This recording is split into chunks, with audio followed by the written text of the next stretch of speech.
നിങ്ങൾ പ്രകൃതിയിൽ ജീവിക്കുന്ന ഒന്നാണോ അതോ പ്രകൃതിയുടെ തന്നെ പ്രകടനമാണോ? അതാണ് ഇന്നത്തെ ചോദ്യം. നിങ്ങൾ പ്രകൃതിയിൽ ജീവിക്കുന്ന ഒന്നാണോ അതോ പ്രകൃതിയുടെ തന്നെ പ്രകടനമാണോ? അതിനെക്കുറിച്ച് നമ്മളിവിടെ പറയുന്നത് ഇങ്ങനെയാണ്.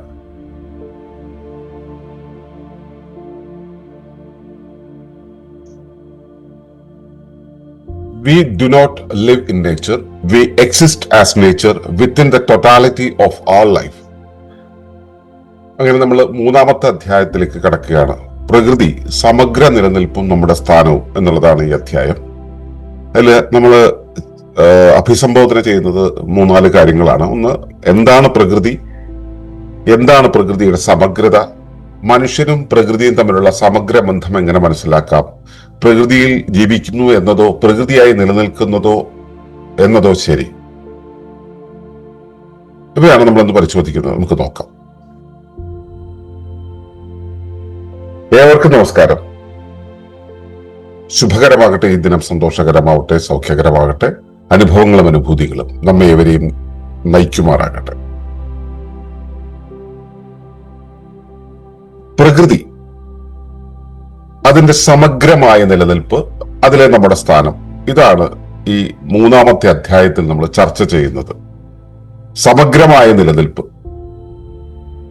അപ്പോ ആദ്യം തന്നെ ചോദിച്ച ചോദ്യം, നിങ്ങൾ പ്രകൃതിയിൽ ജീവിക്കുന്ന ഒന്നാണോ എന്നുള്ളതാണ്. നമുക്കറിയാം, നമ്മൾ പ്രകൃതിയിൽ ജീവിക്കുന്ന ഒന്നാണ്. അത് പ്രകൃതി എന്ന ഒരു പ്ലാറ്റ്ഫോമിന്റെ മുകളിൽ ജീവിക്കുന്ന ഒന്നാണ് എന്നുള്ളതാണ് നമ്മൾ മനസ്സിലാക്കുന്നത്. അതൊരു നല്ല മനസ്സിലാക്കലാണ്. നമ്മൾ പ്രകൃതിയിൽ ജീവിക്കുന്ന ഒന്നാണ് എന്നത് മനസ്സിലാക്കുക. പ്രകൃതി വേറെ, ഞാൻ വേറെ എന്നുള്ളത്, ഞാൻ പ്രകൃതിയിൽ ജീവിക്കുന്നു എന്ന് പറയുന്നത് ഒരു ബെറ്റർ അണ്ടർസ്റ്റാൻഡിംഗ് ആണ്. പക്ഷെ അതിനും അപ്പുറത്തേക്ക് നമ്മൾ ഇന്ന് മനസ്സിലാക്കാൻ പോകുന്ന ഒരു കാര്യം എന്ന് പറയുന്നത്, നമ്മളുടെ പ്രകൃതിയുടെ ഒരു എക്സ്പ്രഷൻ ആണ് എന്നുള്ളതാണ്. പ്രകൃതിയിൽ ജീവിക്കുന്നു എന്നുള്ളത് ഒരു പരിമിതമായ ധാരണയാണ്. നമ്മൾ പ്രകൃതിയിൽ ഉള്ളവർ എന്ന് വെച്ചാൽ പ്രകൃതി എന്ന ഒരു പ്ലാറ്റ്ഫോം, ഒരു വേദി, ആ വേദിയിൽ വന്നു പോകുന്നവർ എന്ന രീതിയിലുള്ള ഒരു ആഖ്യാനം നമുക്കുണ്ട്. ഓഷോ ഒക്കെ പറഞ്ഞിട്ടില്ല, ഭൂമിയിലെ ഒരു സന്ദർശകൻ മാത്രമായിരുന്നു ഞാൻ എന്ന് പറയുന്നത്. അതുപോലെ പ്രകൃതിയിലെ ഒരു സന്ദർശകനായിരുന്നു എന്ന് പറയുന്നത്. അങ്ങനെയാണോ? സന്ദർശകനാണോ? അല്ല, എക്സ്പ്രഷനാണ്, പ്രകൃതിയുടെ പ്രകടനമാണ്. അതായത് പ്രകൃതിയുടെ നേരിട്ടുള്ള എക്സ്പ്രഷനാണ് നമ്മൾ, അല്ലാതെ പ്രകൃതിയിൽ നിന്നും വേറിട്ടൊരു സംഭവമല്ല. അത് പ്രകൃതിയാകുന്ന സമഗ്ര സംവിധാനത്തിന്റെ, ആ സമഗ്രമായ സംവിധാനത്തിന്റെ പ്രതിഫലനമാണ് ഒരു വ്യക്തിയായിട്ട്, ഒരു സത്തയായിട്ട് രൂപപ്പെടുന്നത്. സമഗ്രത എന്ന് പറയുന്നത് മനസ്സിലാവുമല്ലോ, നമ്മളത് ശേഷം നമുക്ക് ചിന്തിക്കാം. അപ്പോൾ സമഗ്ര സംവിധാനത്തിന്റെ ഒരു എക്സ്പ്രഷൻ, ഒരു റിഫ്ലക്ഷൻ ആണ് ഒരു വ്യക്തി എന്നുള്ള രൂപത്തിലുള്ളത്. ഒളിമ്പസ് അതിനെ എങ്ങനെയാണ് കാണുന്നത്? മനുഷ്യൻ പ്രകൃതിയോട് സമനിലയിൽ നിൽക്കുന്ന ഒരു സത്തയായിട്ടാണ് ഈ ഷാലോ ഇക്കോളജി പറയുന്നത്. പ്രകൃതിയോട് സമനിലയിൽ നിൽക്കുന്ന ഒന്ന് എന്നുള്ളത്. ഡീപ്പ് ഇക്കോളജി അങ്ങനെയല്ല പറയുന്നത്. മനുഷ്യൻ പ്രകൃതിയുടെ അകത്ത്, പ്രകൃതി കേന്ദ്രിതമായി ജീവിക്കുന്ന ഒന്നാണ് എന്നുള്ളതാണ്. അപ്പോൾ ഷാലോ ഇക്കോളജി പറയുന്നത് നമ്മൾ പറയുന്നത് തമ്മിൽ ഒരുപാട് വ്യത്യാസമുണ്ട്. അപ്പോ ഇവിടെ നമ്മൾ ഇന്ന് ചർച്ച ചെയ്യുന്ന ആദ്യത്തെ ചോദ്യം എന്ന് പറയുന്നത്, എന്താണ് പ്രകൃതി എന്നുള്ളതാണ്. നമ്മൾ ഒറ്റവാക്കില് നമ്മൾ പലയിടങ്ങളിൽ പറഞ്ഞിട്ടുണ്ട്, ഉള്ളതെല്ലാം പ്രകൃതി പ്രകർഷേണ കൃതമായതാണ് എന്നുള്ളത്, സവിശേഷമായി രൂപം കൊണ്ടത്. ഈ രൂപം കൊണ്ടിട്ടുള്ളതെല്ലാം പ്രകൃതിയാണ്. കാണുന്നതെല്ലാം സവിശേഷമാണല്ലോ, അതുകൊണ്ടല്ലോ കാണപ്പെടുന്നത്, അല്ലെ? കാണപ്പെടുന്നത് എല്ലാം പ്രകൃതിയാണ്. കാണപ്പെടുന്നത് മാത്രമല്ല, കാണപ്പെടാതെ ഉള്ളതും ദൃശ്യവും അദൃശ്യവുമായതെല്ലാം പ്രകൃതിയാണ് എന്നുള്ളതാണ്. എല്ലാ സത്തകളും, എല്ലാ പ്രതിഭാസങ്ങളും എല്ലാം കൂടെ ചേർന്നത്. ഈ പ്രകൃതിക്ക് പുറത്തായിട്ടൊന്നുമില്ല. പ്രകൃതിയുടെ അകത്ത്, പ്രകൃതിയുടെ പാർട്ടായിട്ട്, പ്രകൃതിയില് പ്രകൃതി തന്നെയായിട്ടാണ് എല്ലാം നിലനിൽക്കുന്നത്. പ്രകൃതിയുടെ പ്രകടനമാണ് എല്ലാം. അപ്പോ ദൃശ്യവും അദൃശ്യവുമായ എല്ലാ സത്തകളും ചേർന്നതാണ് പ്രകൃതി. അപ്പോ ആ അർത്ഥത്തിൽ വേണം മനസ്സിലാക്കാൻ. ഒരു സത്തയെ കണ്ടെത്തി കഴിഞ്ഞാൽ ആ സത്തയുടെ എല്ലാം, അതായത് ഭൗതികമായ രൂപം, നമ്മൾ ഒളിമ്പസിൽ വളരെ ഡീറ്റെയിൽഡ് ആയിട്ട് പഠിക്കുന്നുണ്ടല്ലോ. ഭൗതികമായ രൂപം, ആ രൂപം കൊടുത്ത സംഘാടനം, അത് ഭൗതികമായ ഘടനയ്ക്ക് രൂപം കൊടുത്ത സംഘടന, ആ സംഘാടനം എന്തിനു വേണ്ടി ഉണ്ടായോ ആ ധർമ്മം നിർവഹിക്കുന്ന ധർമ്മ നിർവഹണ പദ്ധതി, അത് എവിടെ നടപ്പിലാക്കണം എന്ന് പറയുന്ന ജ്ഞാന പദ്ധതി, അത് എന്തളവിൽ നടപ്പിലാക്കണം എന്ന് നിർണയിക്കുന്ന ചൈതന്യ പദ്ധതി, ഇവയെല്ലാം കൂടെ ചേർന്നതാണ് ഒരു സത്ത. അതിന്റെ സ്ഥലം, കാല, രൂപം, ഭാവം, ഭവം എല്ലാം കൂടെ ചേർന്നതാണ് എന്റെ പ്രകൃതി. അപ്പോ ഇങ്ങനെയുള്ള പ്രകൃതി, ആ പ്രകൃതിയിലാണ് നമ്മൾ സമഗ്രമായ പ്രകൃതി എന്ന് പറയുന്നത്. എന്താണ് സമഗ്രത എന്ന് പറയുന്നത്? ഈ പ്രകൃതി എന്ന് പറയുന്നത് ഇപ്പൊ നമ്മൾ വെളിയിലേക്ക് നോക്കുമ്പോൾ കാണുന്ന ഒന്നുണ്ട്, ആ ഒരു സാധനമുണ്ട്. ആ ഒരു സാധനത്തെ നമ്മൾ പ്രകൃതി എന്ന് പറയും. ആ പ്രകൃതിയിലെ മരം കാണുമ്പോൾ മരവും പ്രകൃതിയാണ്, പുഴ കാണുമ്പോൾ പുഴയും പ്രകൃതിയാണെന്ന് പറയുന്നത്. അപ്പൊ എന്ന് വെച്ചാൽ പ്രകൃതിയിലെ ഘടകങ്ങൾ ഒരുപാടുണ്ട്. ഈ ഘടകങ്ങൾ എല്ലാം കൂടെ ചേർന്നതിനെയാണ് നമ്മൾ ഒറ്റ നോട്ടത്തിൽ കാണുന്നത്. നമ്മളൊരു വ്യക്തിയെ കാണുമ്പോൾ ആ വ്യക്തിയുടെ ശരീരത്തെ നമ്മൾ മൊത്തത്തിൽ കാണുമ്പോൾ ആ വ്യക്തി എന്ന് നമ്മൾ വിളിക്കുന്നു, പക്ഷെ അയാളുടെ ശരീരത്തെയാണ് നമ്മൾ കാണുന്നത്. അല്ല, ശരീരം, ചലനം, പ്രവർത്തനങ്ങൾ, അയാളുടെ ഭാവം, അയാളുടെ പരിഭവങ്ങൾ, പിണക്കങ്ങൾ, സ്നേഹം, സന്തോഷം തുടങ്ങിയ വികാരങ്ങളുടെ എക്സ്പ്രഷൻ, അവയെക്കുറിച്ചുള്ള നമ്മുടെ ബോധ്യം, ഇവയെല്ലാം കൂടെ ചേർന്നിട്ടാണ് ആ വ്യക്തി നിലനിൽക്കുന്നത്. അല്ലെ, അതിനെയാണ് സമഗ്രത, ടോട്ടാലിറ്റി, ഇന്റഗ്രൽ സ്റ്റേറ്റ് എന്നൊക്കെ പറയാം. ആ ടോട്ടാലിറ്റി എന്ന് പറയുന്ന ആ ഒരു അവസ്ഥയിലെ ഘടകങ്ങളായി നിൽക്കുന്നതിനെല്ലാം കൂടെ ഒരുമിച്ചാണ് നമ്മൾ കാണുന്നത്. ആ ഒരുമിച്ച് കണ്ട് ഒന്നായി മനസ്സിലാക്കുന്നതാണ് സമഗ്രത. ഒരുമിച്ച് എല്ലാം കൂടെ കൂട്ടുവെച്ച് കഴിഞ്ഞാൽ സമഗ്രമാകുമോ? അപ്പോഴും ഒരു സമഗ്രത ഉണ്ട് അതിനകത്ത്, അതായത് സെറ്റ് ആണെന്നുള്ളത്. അവയെല്ലാം ഒരു ഗ്രൂപ്പാണ്, ഒരു സെറ്റ് ഓഫ് തിങ്സ് ആണെന്ന് നമുക്ക് മനസ്സിലാക്കാം. പക്ഷെ അവയെല്ലാം സവിശേഷമായ രീതിയിൽ ഒരുമിച്ച് ചേരുമ്പോഴാണ് സമഗ്രമാണെന്ന് പറയുന്നത്. സമഗ്രമാകുമ്പോൾ എല്ലാം തമ്മിൽ പരസ്പരം ബന്ധപ്പെട്ട് നിൽക്കും. നമ്മൾ സിസ്റ്റംസ് ലോയിൽ നെറ്റ്വർക്ക് പാറ്റേണിനെ കുറിച്ച് പഠിക്കുമ്പോൾ നമ്മൾ ഈ കാര്യം മനസ്സിലാക്കും, വളരെ ഡീറ്റെയിൽഡ് ആയിട്ട് മനസ്സിലാക്കും. അപ്പൊ എല്ലാം തമ്മിൽ പരസ്പരം ബന്ധിപ്പിച്ചാണ് നിൽക്കുക സമഗ്രതയ്ക്കകത്ത്.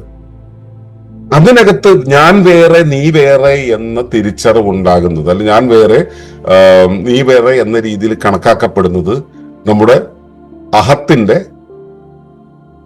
ഒരു ഇടപെടൽ കൊണ്ടാണ്. അതായത് ബോധത്തിന്റെ ഒരു തെറ്റിദ്ധാരണയാണ് ഈ വേർതിരിവ് എന്നുള്ളത്. നീ വേറെ, നീ എന്നെ സപ്പോർട്ട് ചെയ്തില്ലല്ലോ, നീ എന്നെ തിരിഞ്ഞു നോക്കിയില്ലല്ലോ, അല്ലെങ്കിൽ ഞാൻ നിന്നെ നോക്കില്ല, നീയും ഞാനും തമ്മിൽ ബന്ധമില്ല എന്ന് പറയുന്നത് ഈ പരസ്പരാനന്ദ ജാലികയെ ബോധ്യമാകാത്തത് കൊണ്ടാണ്. സമഗ്രത എന്നുള്ള ആ ഒരു അവസ്ഥയെ ബോധ്യമാകാത്തത് കൊണ്ടാണ്. എല്ലാം തമ്മിൽ പരസ്പര ബന്ധിതമാണെന്ന് അറിയാത്തത് കൊണ്ടാണ്.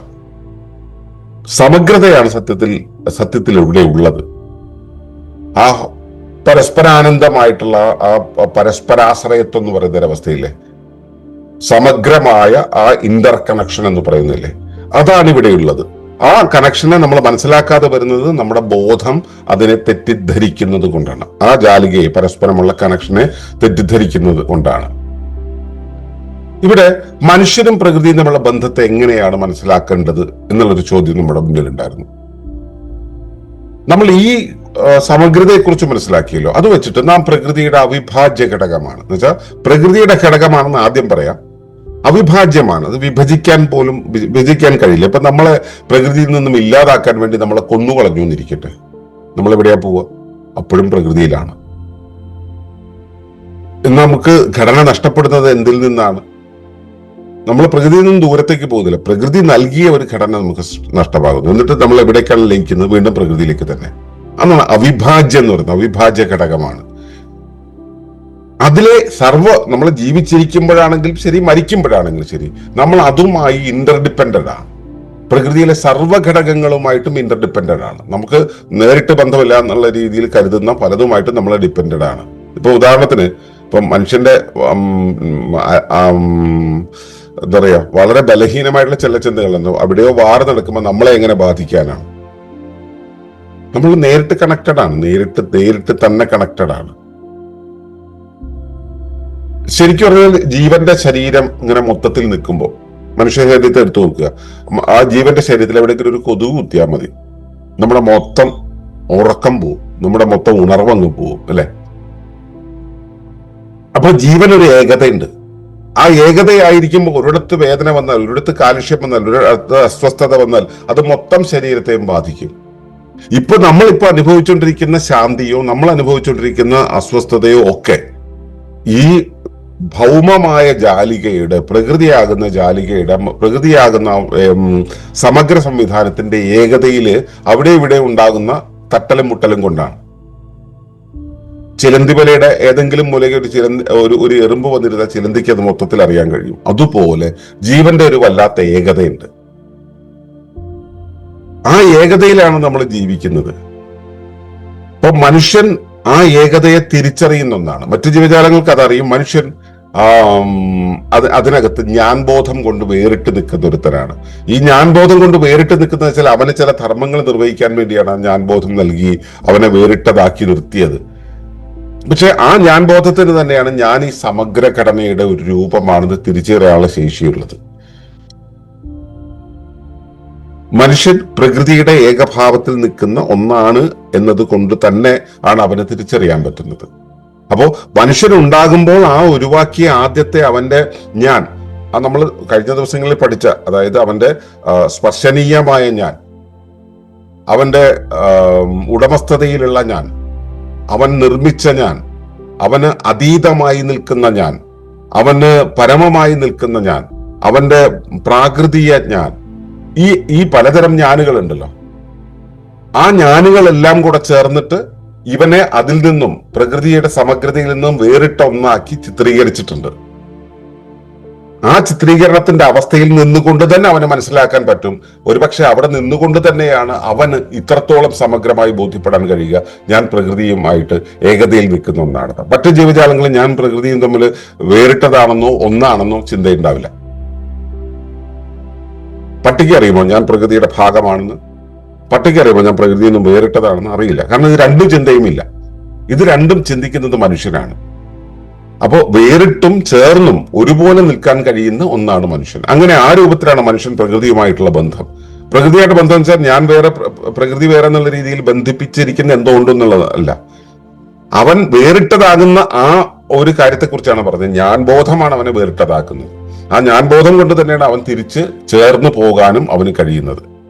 അപ്പോൾ മനുഷ്യനും പ്രകൃതിയുമുള്ള ബന്ധം അങ്ങനെയാണ്. മനുഷ്യൻ ഒരിക്കലും വേറിട്ടതല്ല, വേറിട്ടതാണെന്ന് അവൻ ചിത്രീകരിക്കുമ്പോൾ അവന് വേറിട്ട് നിൽക്കേണ്ടി വരുന്നു, വേറിട്ട് നിൽക്കതാണെന്ന് ബോധ്യം വരുന്നു. അപ്പോഴാണ് ബന്ധപ്പെടുന്നതിനെ കുറിച്ച് ആലോചിക്കുന്നത്. അപ്പോൾ ബന്ധത്തെ പുനഃസ്ഥാപിക്കാൻ ഇതേ ഫാക്കൽറ്റി, ഞാനെന്ന് തിരിച്ചറിയുന്ന അതേ ഫാക്കൽറ്റി ഉപയോഗിച്ചുകൊണ്ട് പ്രകൃതിയുമായി ഏകതയിലാകാൻ കഴിയുന്നു. അപ്പൊ അതുകൊണ്ട് തന്നെ നമ്മൾ പ്രകൃതിയിൽ ജീവിക്കുന്നു എന്നതല്ല, പ്രകൃതിയായി നിലനിൽക്കുന്നു എന്നതാണ് നമ്മളിൽ ഉണ്ടാവുന്നത്. നമ്മൾ പ്രകൃതിയായാണ് നിലനിൽക്കുന്നത്. ഞാൻ മനുഷ്യനായി നിലനിൽക്കുന്നു എന്ന് പറയുമ്പോൾ പ്രകൃതിയുടെ എക്സ്പ്രഷനാണ്. ഞാൻ പ്രകൃതിക്ക് അകത്ത് ജീവിക്കുന്നു എന്ന് പറയുന്നത് നമ്മുടെ ഒരു സൂപ്പർഫിഷ്യൽ ആയിട്ടുള്ള, എന്താ പറയാ, ഷാലോ ആയിട്ടുള്ള തോട്ടാണ്, ഷാലോ ആയിട്ടുള്ള ഒരു കോംപ്രിഹെൻഷനാണ്. നമ്മൾ പ്രകൃതിയായി നിലനിൽക്കുന്നു എന്നുള്ളത് ആത്യന്തിക സത്യം. നമ്മൾ ഈ നിലനിൽപ്പുണ്ടല്ലോ, ഞാൻ പ്രകൃതിയായി നിലനിൽക്കുന്നു, ആ നിലനിൽപ്പ് എന്ന് പറയുന്നത് തന്നെയാണ് പ്രകൃതിയുടെ പ്രകടനം. എന്റെ പ്രകൃതത്തിന്റെ പ്രകടനമാണത്. ഞാനിവിടെ നിൽക്കുന്ന ഈ ഒരു ഇടത്തിന്റെ, ഈ ഒരു പ്രദേശത്തിന്റെ, ഇവിടുത്തെ ധർമ്മത്തിന്റെ പ്രകടനമാണ് ഞാനെന്നുള്ള രീതിയിൽ വെളിപ്പെടുത്തുന്നത്. അത് പ്രകൃതിയുടെ പ്രകടനമാണ്. ഓരോ സത്തയും പ്രകൃതിയുടെ പ്രകടനമാണ്. അതാത് പ്രദേശങ്ങളിലെ അതാത് ധർമ്മങ്ങളുടെ പ്രകടനമാണ് ഓരോ സത്തയും. ആ ഒരു സത്തയും പ്രകൃതിയിൽ നിന്ന് വേറിട്ടതല്ല. അപ്പോ പ്രകൃതിയിൽ ജീവിക്കുന്നു എന്നുള്ളതിനേക്കാളും അത് പ്രകൃതിയുടെ പ്രകടനമായി നിലനിൽക്കുന്നു എന്നാണ് നമ്മൾ മനസ്സിലാക്കേണ്ടത്. അപ്പോൾ മനസ്സിലാക്കുക, പ്രകൃതി എന്ന് പറയുന്നത് ഇവിടെയുള്ള സർവവുമാണ്. സർവം എന്ന് വെച്ചാൽ ഭൗതികമായി കാണുന്നത് മാത്രമല്ല, ഭൗതികവും അദൃശ്യവുമായിട്ടുള്ള സർവ വസ്തുക്കളും സർവ പ്രതിഭാസങ്ങളും പ്രകൃതിയാണ്. അതിൽ ആ പ്രകൃതി തന്നെ നമ്മൾ ദ്വന്ദ്ങ്ങൾ പിന്നീട് കണ്ടെത്തും. അത് പിന്നീട് നമുക്കത് മനസ്സിലാക്കാം. ഇപ്പൊ തൽക്കാലം എങ്ങനെ മനസ്സിലാക്കുക, പ്രകൃതിയാണില്ല. നാം പ്രകൃതിയുടെ ഭാഗമാണ് എന്ന് പറയുന്നതിനേക്കാളും നമ്മൾ മനസ്സിലാക്കേണ്ടത് നാം പ്രകൃതിയുടെ പ്രകടനമാണ്, പ്രകൃതിയുടെ എക്സ്പ്രഷൻ ആണെന്നുള്ളതാണ്. പ്രകൃതിയുടെ സമഗ്രമായ ഭാവത്തെ തിരിച്ചറിഞ്ഞാൽ നമ്മുടെ സ്ഥാനം വ്യക്തമായി. പ്രകൃതിയിൽ നമ്മൾ എവിടെ നിൽക്കുന്നു എന്നുള്ള കാര്യം നമുക്ക് വ്യക്തമാവും.